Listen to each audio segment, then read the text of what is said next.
All in. Gates back and away they go. Leona was very slowly away. Strike Alliance could have been a bit quicker as well in the Unibet Support Safe Gambling Handicap Division 1. Outrace, whose rider is riding without his cap, is the leader in the early stages. 2 in second position, Insolente in the red cap. Then up the inside we have Ready Reckoner, the yellow cap, followed then in fourth spot by No News in the light blue and yellow colours as they make their way through the first couple of furlongs. Then Strike Alliance, the rather dark grey horse, followed then by Drumbray Boy. Stintino Sunset, the lilac colours, is last but one, and Leona has just about managed to tag on at the rear of the field as they make their way down towards the end of the back straight. And it's Outrace and Tyres Cameron who leads, to Insolente, the red cap, tracking in second, followed then in third by No News, getting a nice trail into the races. Ready Reckoner, the check jacket, in fourth. Then towards the outside, Drumbray Boy, followed by Strike Alliance, Leona, and Stintino Sunsets at the rear of the field. Inside the final half mile they go, and it's Outrace who continues to lead. Insolente just tracking in second. No News now just edges into third, ahead of Ready Reckoner and Spencer in fourth. They're then followed by Drumbray Boy, the yellow and grey colours, and then Strike Alliance, still Leona towards the rear of the field, and Stintino Sunset has to pass them all. They've swung for home, just over 2.5 furlongs left to go. Outrace yet to see another horse. To No News in second, followed then by Insolente. Ready Reckoner now trying to get going, looking for a gap up the inside rail. Stintino Sunset's trying to stay on as well. Outrace the leader at the moment. To Ready Reckoner, Stintino Sunset, then Insolente, Drumbray Boy down the centre of the track as well. But Outrace continues to lead here. They haven't got past it yet, just drifting towards the centre of the track. But it's Outrace that leads in the closing stages and racing up towards the line. Tyres Cameron has judged this to a nicety and racing up towards the line has won. Outrace, 2 in second position, Strike Alliance. Then in third was Ready Reckoner. Stintino Sunset finished in fourth.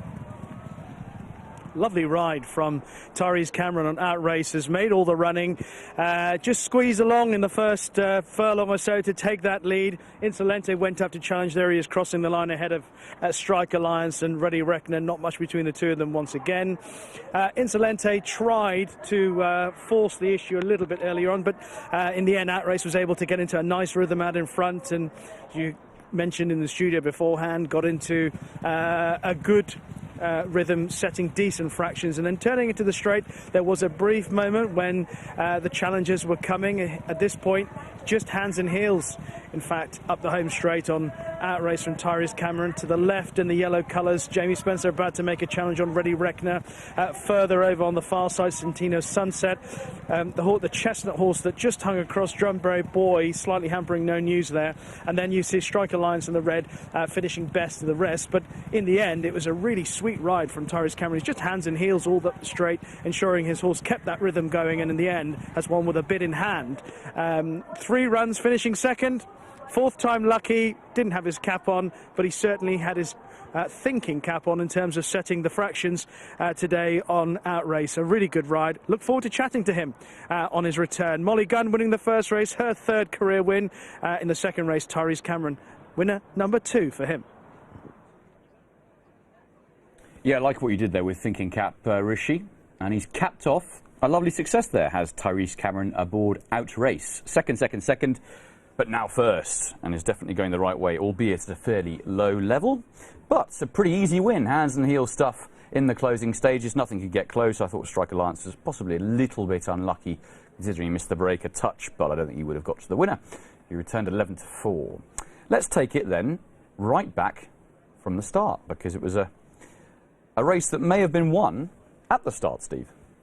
Yeah, literally, hats off to Tyres Cameron, and he looked the most obvious pace in the race on paper, and Outrace got there fairly easily. Now, sometimes a soft lead can be a bad thing if the jockey decides that he's going to use that soft lead and he's on a horse that hasn't got the pace to, or there's something that's going to outspeed him. And clearly this horse, who's been running over further, was a candidate for that. So I think he's given this a superb ride from the front. Like I mentioned beforehand, his only previous winner had come from the front, so he's clearly a jockey who can judge pace, even though he's very inexperienced. And he's got this horse rolling at a nice rhythm, and it's been very straightforward. He's not panicked in the closing stages. He kept pushing, kept his horse balanced. And if anything, the horses in behind haven't judged, or the jockeys in behind haven't judged the pace anywhere near as well, because this horse was always going to stay. It was whether he could be outspeeded, and I didn't think that Strike Alliance had the pace to do that. He had the red hood on before racing, and he can't get out here either, but I don't think he's unlucky by any respect. I was a little bit disappointed that Reggie Regner didn't show a little bit more, and it was a pretty straightforward win all round, and we've seen two very inexperienced jockeys in our first two races ride winners, and I've been impressed with both of them. I think, Rach, if you were a supporter beforehand of Outrace, you wouldn't have had too many worries at any point during the race, really. No, not at all. I mean, broke really well, and what I like that he himself naturally took Tyrese to the front as opposed to Tyrese having to sort of gather him up and kind of push him a little bit so he was settled. I also liked that he sort of jinked away from the inner track, signs of greenness. He's not putting it all in. He's looking around. He's flicking the ears, and then he comes down into the home stretch, and it looks like nothing more than a piece of work. I mean, this is sort of ideal young jockey training. You don't really have to pick up the stick, just sort of keep knitting with the range, just keep pushing everybody else in behind is going. And I think personally both Reggie Reckoner and Strike Alliance, a mile might be the minimum distance. I think both of them might find their first wins potentially up in trip in the future, because I think Reggie Reckoner, yes, I see he's disappointing, but from stall one, Jamie actually got him out and got him good position, so he was a lot closer to the pace than he has been, and that might have just done his finishing kick a little bit. And yes, while Strike Alliance did have to wait for the odd gap, he wasn't fast enough once the gap came to go and get the runaway winner, but I think both of them in time might be better over further. But him, right now, Outrace, I can very much see him now that the penny's totally dropped and he still did a few things wrong from a green perspective, that Mr. Hannon might have him begin to pick up a little bit of a sequence. I can definitely see that. And Steve, just finally on this, it must be very satisfying for a jockey such as the inexperienced Tyrese Cameron to have the likes of Luke Morris, David Probert and Jamie Spencer all rowing in behind but unable to do anything about it. Yeah, it's the stuff of dreams for a young lad who's desperate to be a jockey, and I think he's in the right place with RHannon. We've seen so many jockeys in the past come out of there, and he looks, for an inexperienced guy, he looks really quite good. And again, he didn't pick his stick up and use it too much. They're coached very well these days, and he looks to have a lot of talent. And yeah, I'm sure he'll be quite pleased with his efforts, seeing those names in behind him. Absolutely. 11-4 the winner for RHannon and Tyrese Cameron. Outrace scores. Second was Strike Alliance, 15-8 favourite. Third was Reggie Reckoner at 9-4.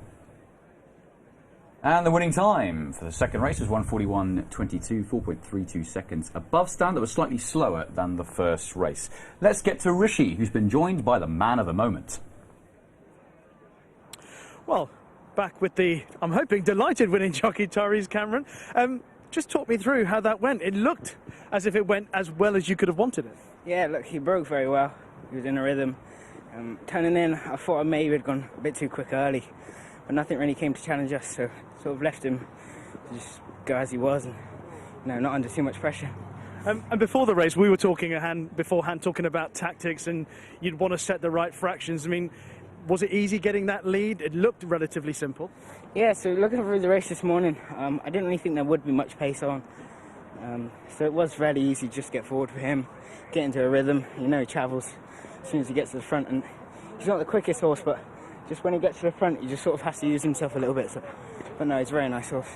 A little bit about yourself, Tyrese. We were talking in the first race about Molly Gunner, who she's associated with. Obviously, you're with the RHannon team. Yeah. How did you get into that position? So I went to the British Racing School for 12 weeks. I'd done my placement there, and then I got sent to Mr. Hannon's end of November last year. No, 2021. Yeah. And I've loved it since. You know, you learn loads there. You get to ride great horses. You know, you're learning every day. And I understand that you've also managed to pass your driving test, which a little birdie tells me you can go and see a certain George Baker a little bit more often. Yeah, George Baker's great. You know, I rang him before the race.